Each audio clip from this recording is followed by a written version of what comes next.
seorang jenderal muda, memimpin perang gerilya dengan tubuh yang sakit, tapi semangatnya tak pernah padam. Dialah Jenderal Sudirman, Panglima besar yang menjadi legenda dalam sejarah perjuangan Indonesia. Lahir pada 24 Januari 1916 di Purbalingga, Jawa Tengah, Sudirman kecil adalah anak yang cerdas dan disiplin. Ia bersekolah di Haika Muhammadiyah, dan sejak muda sudah memiliki jiwa kepemimpinan yang kuat.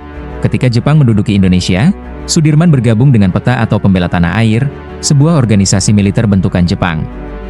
Namun, setelah Indonesia merdeka, ia memilih untuk setia pada Republik dan menjadi salah satu perwira pertama dalam Tentara Keamanan Rakyat, yang kemudian menjadi TNI. Sebagai Panglima Besar TNI, Sudirman menunjukkan kepemimpinannya dalam menghadapi agresi militer Belanda. Salah satu kemenangan besar yang ia pimpin adalah Pertempuran Ambarawa pada tahun 1945. Dengan strategi yang brilian, pasukan Belanda berhasil dipukul mundur, namun, perjuangan Sudirman tidak berhenti di situ. Pada tahun 1948, kesehatannya memburuk akibat tuberkulosis. Tapi, ketika Belanda melancarkan agresi militer kedua dan merebut Yogyakarta, Sudirman menolak untuk menyerah. Dengan kondisi sakit, ia tetap memimpin perang gerilya selama lebih dari 7 bulan, bergerak dari hutan ke hutan, mengelabui pasukan Belanda, dengan strategi gerilya.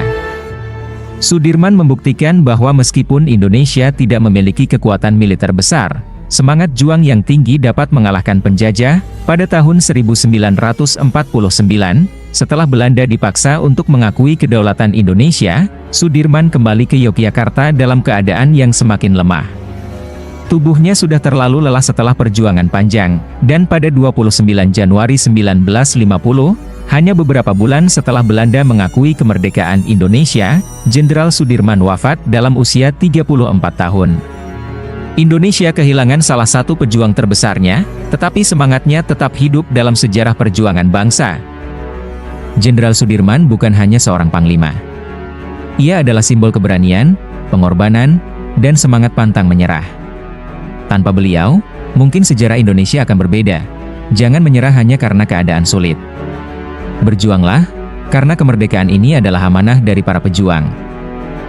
Jenderal Sudirman. Kalau kamu terinspirasi dengan kisah Jenderal Sudirman, jangan lupa like, komen, dan share supaya lebih banyak orang mengenal perjuangan luar biasa beliau. Subscribe untuk konten sejarah lainnya. Sampai jumpa di video berikutnya.